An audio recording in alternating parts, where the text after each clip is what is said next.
Supreme court ने एक बहुत बड़ा फैसला दिया है। जो विपक्ष की मांग थी कि पेपर बैलेट पे दोबारा से जाया जाना चाहिए, क्योंकि ये बोला जा रहा था कि जो ईवीएम है उसे टैंपर किया जाता है। उसके ऊपर आज काफी सारी याचिकाएं जो है सुप्रीम कोर्ट में लगी हुई थी, उन याचिकाओं को खारिज कर दिया गया है।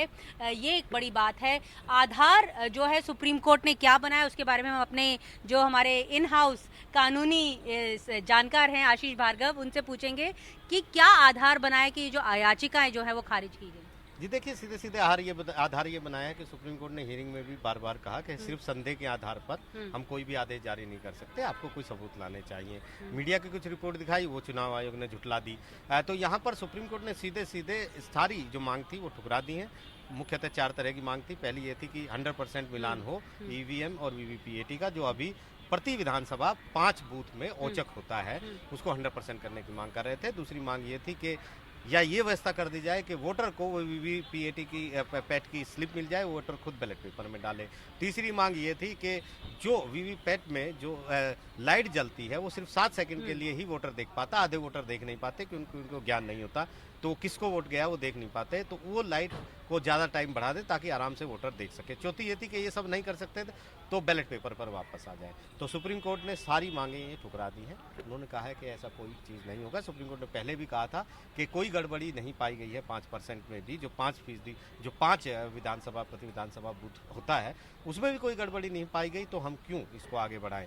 तो ये एक बड़ी चीज़ थी सुप्रीम कोर्ट ने। लेकिन अहम 2 चीज़ें की हैं, 2 डायरेक्शन भी जारी किए हैं, और एक अहम डायरेक्शन है क्योंकि इतना ईवीएम को स्टडी करने के बाद, करीब घंटों तक ईवीएम इलेक्शन कमीशन के डिप्टी कमिश्नर को सुनने के बाद उन्होंने टेक्निकल पहलुओं को समझा और उसके बाद 2 चीज़ें ऐड की हैं। पहली चीज़ ये ऐड की है कि जो सिंबल लोडिंग यूनिट होती है, जो सिंबल आप लोड करते हैं, उसको भी ईवीएम, वीवीपैट और कंट्रोलिंग यूनिट के साथ 45 दिनों तक स्टोर किया जाएगा सुरक्षा के अंदर, जैसे उनको किया जाता है।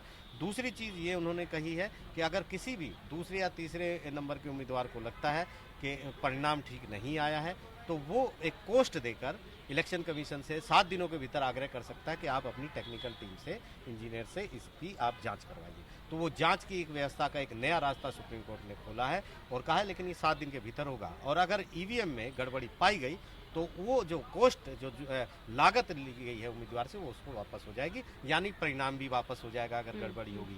तो ये व्यवस्था एक बड़ी व्यवस्था हम इसलिए कहेंगे कि आरपी एक्ट में एक व्यवस्था चुनावी इलेक्शन पिटीशन जिसको बोलते हैं, वो भी हाई कोर्ट में उसकी एक है कि 45 दिनों तक आप कोई भी उम्मीदवार अपने चुनाव को चुनौती दे सकता है जो जीता है उसके खिलाफ कि ये गड़बड़ी के कारण वो जीता है। और 45 दिन तक इसलिए ये ईवीएम, वीवीपैट और जो कंट्रोल यूनिट को स्टोरेज किया जाता है, सील किया जाता है, वो इसलिए किया जाता है कि चुनाव आयोग को ये सब ईवीएम और उसका जो डेटा है वो अदालत में देना होता है, या हाई कोर्ट में या सुप्रीम कोर्ट में, इसलिए 45 दिन का वो टाइम है। तो यहाँ पर एक बड़ी व्यवस्था सुप्रीम कोर्ट ने एक बीच के रास्ते में की है कि ईवीएम खराब थी या ठीक थी, इसका फैसला 7 दिनों के भीतर होगा। यहाँ पे हम आपको ये बताने की जरूरत है कि दरअसल जो ईवीएम होता क्या है, क्योंकि विपक्ष का ये आरोप था कि जो ईवीएम है वो टैंपर होती है, लेकिन सरकार का कहना था, इलेक्शन कमीशन का कहना था कि जो मदरबोर्ड होता है उसमें इंटरनेट कनेक्टिविटी होती नहीं, तो इसके चलते उसमें टैंपरिंग हो नहीं सकती। लेकिन जो वीवीपैट की मशीन होती है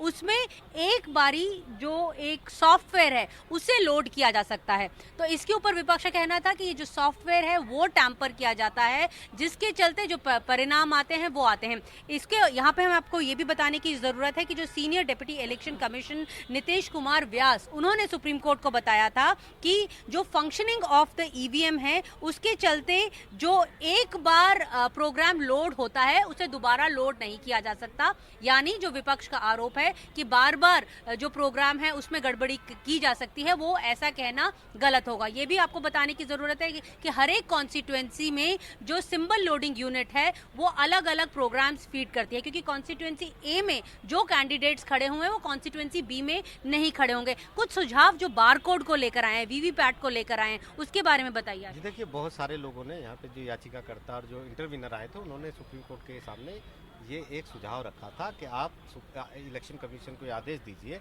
कि ये जो बार बार कह रहे हैं कि अगर सभी 100% वीवीपैट का हम मिलान करने लगेंगे तो 12 दिन लग जाएंगे काउंटिंग में, और चुनाव इतना लंबा टाइम नहीं खींच सकते, क्योंकि पहले ही, और दूसरा उनका ये था कि जब 5% में कोई गड़बड़ी नहीं है, मिसमैच नहीं है, तो हम क्यों करें।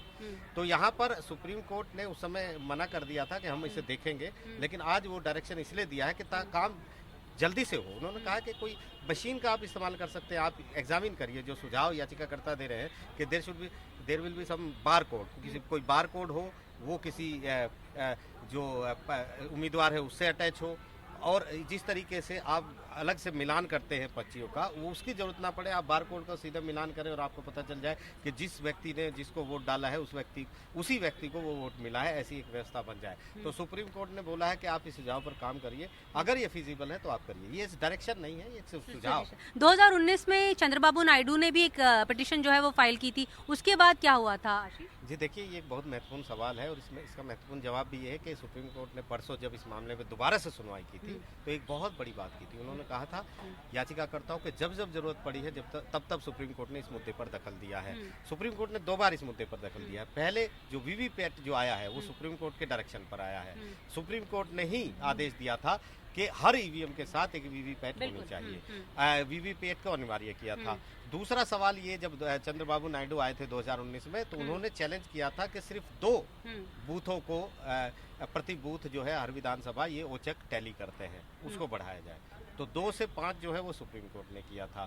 तो ये सुप्रीम कोर्ट ने यहाँ पर कहा है कि हमने ही 5 तक जो पहुंचे हैं वो हमारे ही आदेशों को पहुंचे हैं। तो इसलिए बार बार हम संदेह के आधार पर दखल नहीं देंगे। जब 5 में मिसमैच नहीं है, अगर आप मिसमैच कोई ऐसा गड़बड़ी का डाटा होता तो हम इस पर सोचते, लेकिन जबरदस्ती इस तरह संदेह के आधार पर हम आगे नहीं बढ़ेंगे। और इतना भी उन्होंने कहा कि आपके थॉट प्रोसेस को बदलने के लिए हम यहाँ नहीं है। और आज जस्टिस दीपांकर दत्ता ने भी बहुत कुछ लिखा है। कॉन्करेंट जजमेंट थी, लेकिन दोनों ने अलग अलग लिखा है, सहमति वाले फैसले हैं।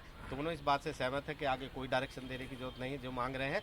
लेकिन जस्टिस दीपांकर दत्ता ने कुछ और चीजें लिखी हैं। लोकतंत्र में सद्भाव और भरोसे की बात की है।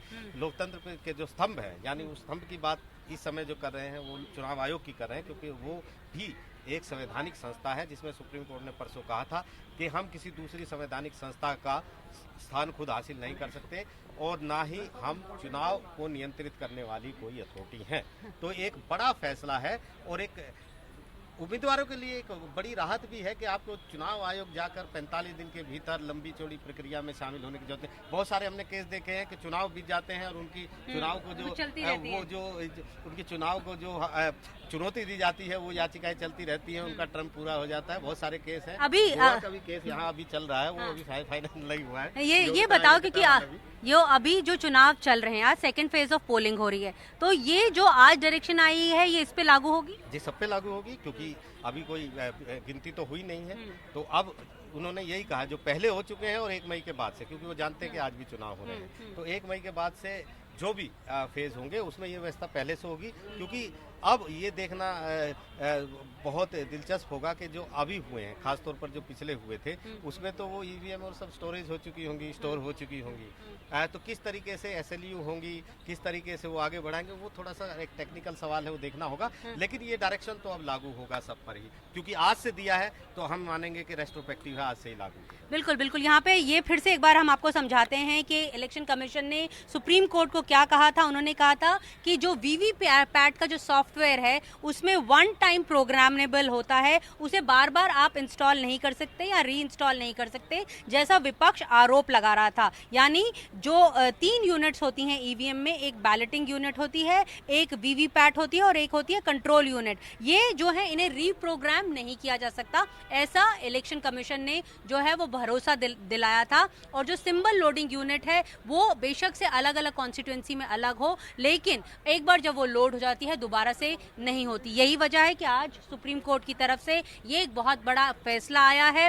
हालांकि विपक्ष इससे मायूस जरूर होगा, क्योंकि उसे उम्मीद थी इन पिटिशंस को लेकर, लेकिन ये एक केंद्र सरकार के लिए एक राहत की सांस है। सरकार से ज्यादा चुनाव आयोग के लिए राहत है। और दूसरी बात यह है कि हम इसे फाइनल जजमेंट नहीं मान सकते, क्योंकि हर बार जब चुनाव आते हैं तो इस तरह के फैसले आते हैं। इन चुनावों के लिए क्या हम मान सकते हैं कि ये चुनाव के लिए आज उन्होंने सेटल कर दिया है, इसलिए उन्होंने लंबा चौड़ा 2-3 दिन तक सुना था। और ये जानने के लिए, टेक्निकल एक्सपर्ट समझने के लिए किस तरह से हमारा सिस्टम रोबस्ट सिस्टम है, क्योंकि यहाँ जर्मनी की बात की गई थी, तो जस्टिस दत्ता ने कहा कि जर्मनी तो मेरा जो स्टेट है पश्चिम बंगाल उससे भी छोटा है। हाँ, बिल्कुल। ठीक है, तो उन्होंने खुद ये कहा था कि आप जर्मनी के बारे में बात मत करिए।